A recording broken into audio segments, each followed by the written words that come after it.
Welcome to the Achievable FINRA podcast. I'm Tyler, the founder of Achievable, and we have affordable courses for the FINRA SIE, Series 6, Series 7, 63, 65, and 66 exams with industry best pass rates. Each Achievable course includes everything you need to pass the first time. A full textbook, videos on key topics, thousands of questions backed by our memory-enhancing algorithm, and full-length practice exams. You can try it out for free at achievable.me. And if you like it, use the code podcast to get you 10% off at checkout. This podcast was made from a video by Achievable's FINRA course author, Brandon Rith. If you'd like to have the visual aid of a video, please go to Achievable's YouTube channel and search for the video by the same name. Let's talk a little bit about dividends. This is the fun part about owning stock. I buy some shares of stock. I just sit around. I don't really do much after I buy it. It just pays me some money. Now, as you've learned in the Achievable materials, most common stocks don't pay dividends. There are a ton of growth companies out there, like smaller companies trying to grow into something bigger. Those companies, generally speaking, don't share their profits with their investors. And that's what a dividend is. Hey, we made a profit on something. Here's some of those profits. Here you go. We don't need them. The companies that are most likely to pay dividends are your larger, well-established companies that are, generally speaking, beyond their significant growth phase. Here's the thing. Every company tries to grow, no matter how big they are. But if we think about like McDonald's is a global business. In particular, the business exploded back in the 1960s, 1970s. Now, is McDonald's going to grow in the future into a, let's say, 5, 6, 7, 10 times bigger company than they already are? They might, but it's your smaller companies, your startups, your small growth companies that are more likely to see more growth. So the point is, what type of a company pays dividends? Large, well-established. Oftentimes, these are what we call value companies that maybe aren't growing as much in stock price anymore. So maybe their stock price is a little undervalued, but the big value you get out of these investments are dividends. Now, let's make sure that we understand the big things we need to know about dividends. First, investors have the right to receive a dividend, but have no right to vote on them. That should probably make sense if you think about it for a second. Hey, if I'm a shareholder of a company and I control if dividends are paid, I'm going to vote for a $1,000 per share dividend. Pay it to me tomorrow. Shareholders will probably bankrupt the company. Shareholders are not typically super long-term minded. That is why we have the board of directors declare and approve dividends paid to shareholders. Can't trust us Weasley shareholders. We're going to bankrupt the company. Let's talk about those dividend dates. DERP is such a good acronym. A lot of times I think about my cat. My cat is pretty derpy. I don't even know what that means. It just, the word makes sense when I say it. DERP refers to the 4 dividend dates that are important for us to know, and it happens to go in that order. Now, D, the declaration date. This one's simple. When a corporation's board of directors approves a dividend, eventually they need to tell the public that they did so. Like, hey, shareholders, we approved a dividend, we're going to pay you. The declaration date is the day they publicly declare, hey guys, you're getting a dividend. That's all it is, just a public announcement. Now, I'm going to skip over E for right now. It'll make sense here in a second. Let's go to R. The record date is the day a shareholder must be a settled owner of the stock to receive the dividend. As you've learned in the Achievable materials, we have a book of shareholders, which is primarily managed by the transfer agent. When people buy shares of stock, the transfer agent adds them to the stockholder list. When people sell shares of stock, they are removed from the stockholder list. And that's done on a perpetual basis because people trade stock every day, and that is a revolving door sometimes. The more actively traded the stock, the more the revolving door exists. But the point is, if I want the dividend, I have to be settled by the record date in order to get the dividend. That is what the record date is. Got to be settled by that day to get it. Now, something to keep in mind, regular way settlement, which is the way that like 99% of trades are done, regular way settlement for common stock is T+2. So what that means is that we have to buy the stock in time to have 2 business days after the trade so that we can settle in time. So for example, if the record day is say on Wednesday, we would have to buy the stock by Monday to get it. Monday would be the trade date. Tuesday would be the first settlement day. Wednesday would be the second settlement day. If the record date is on Wednesday, we gotta buy the stock by Monday to get that dividend. Now that brings us back to the E, X date, or the X dividend date. Think about that word X. We usually see that word with relationships, right?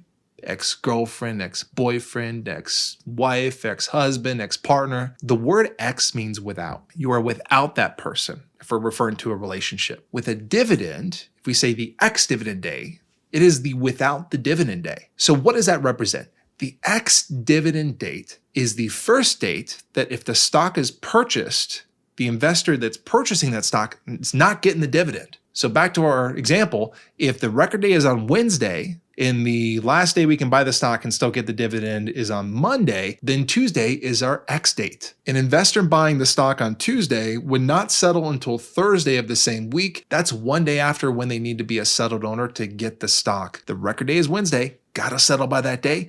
Tuesday's too late. So there's two ways to think about the X date. Number one, it is the first date that an investor buying the stock will not get the upcoming dividend. If I buy the stock on Tuesday, I'm not settling by Wednesday, I'm not getting the dividend. But secondly, it is the first date that an owner of the stock, so someone that currently owns the shares, it's the first date that they can sell the stock and keep the dividend. So let's use the same dates, but flip the scenario. Let's say you own this stock, there's a dividend that's just been declared, the record day is on Wednesday, you want to sell the stock for whatever reason, but still want to get the dividend. When is the first date you can do that? That'd be the X date. If you sell the stock on Tuesday, you're selling it on the without the dividend day. When you sell the stock, you are not removed from the stockholder list until Thursday. Those are the two ways you want to think about the X date, and we'll reinforce that idea as we look at a practice question later. The last letter of our acronym is P, which stands for the payable date. The payable date is the day that the dividend is made and paid to investors. It's the day you open up your account, like, oh, okay, there's a dividend. Oftentimes the payable date is weeks or sometimes even months after the record and X date, but that's okay. You're eventually gonna get the dividend. The only thing that might be worthy of knowing for the exam with the payable date is something that relates to taxes. Let's say an issuer declares a dividend at the end of a year, the record date is at the end of the year, the X date is at the end of the year, but the payable date is the following year, like in January of the following year. Question might be, hey, here are all these dates.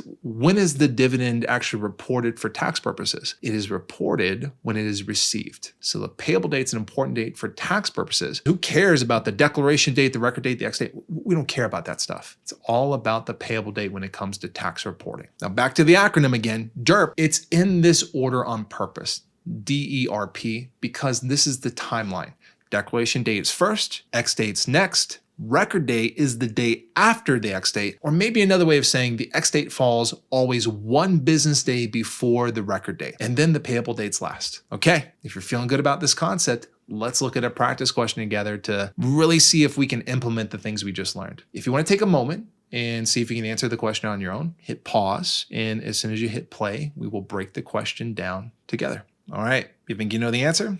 Let's see. A publicly traded company announces the following in a press release. On Tuesday, July 9th, 2022, Poet Experts Company, pretty cool company name. They announce a quarterly cash dividend of $2.25 per share of common stock. The dividend will be payable on Thursday, September 2nd, 2022, to shareholders of record as of Friday, August 18th, 2022. What statement is false? A lot of stuff to look at here, and we need to be cognizant also of what the question's actually asking. Whenever you get these looking for the negative, looking for the false, be clear that you're looking for this, and we need to know we have 3 truths and a lie in front of us. Looking for the lie. Now, going back up to the question, this is actually exactly what a dividend announcement sounds like when it's published on the declaration date. Let's go ahead and just break down some of the things they've given us in this announcement. On Tuesday, July 9th, 2022, the company announces Tuesday, July 9th, 2022. That's the declaration date. That might help us in the answers. I haven't even looked at the answers yet. We'll look at that, but let's maybe account for what we're looking for so far. So that's our declaration date. The dividend will be payable on Thursday, September 2nd, 2022.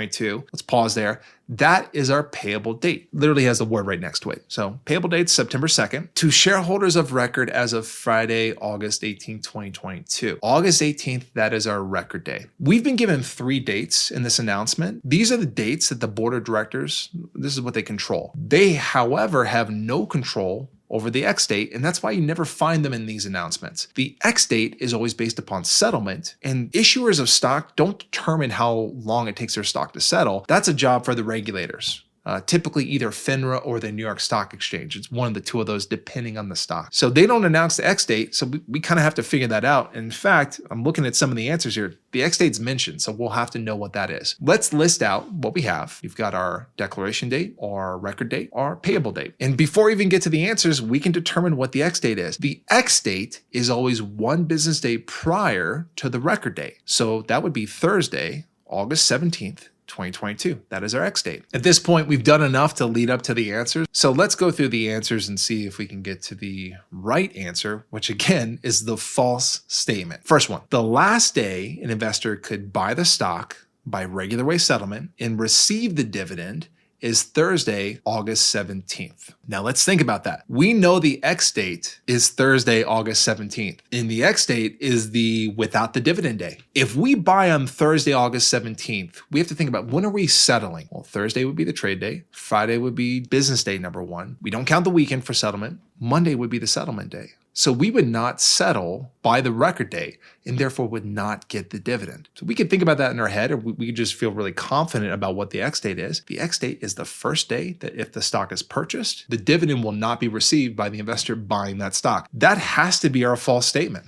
The first one. If we wanted to correct this answer, the last day to buy the stock regular way would actually be Wednesday, August 16th. Buy the stock on Wednesday, that'd be our trade date. One business day would be Thursday, 2 business days would be Friday. We'd settle in time on Friday and get the dividend. So Wednesday would be the last day we could buy the stock and get the dividend.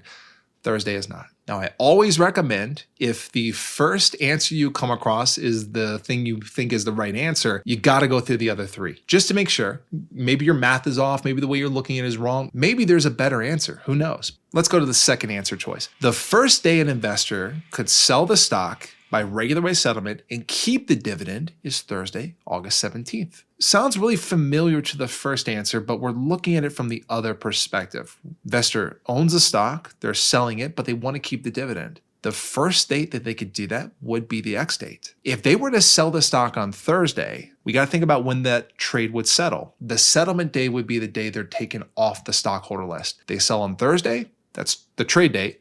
One business day would be Friday.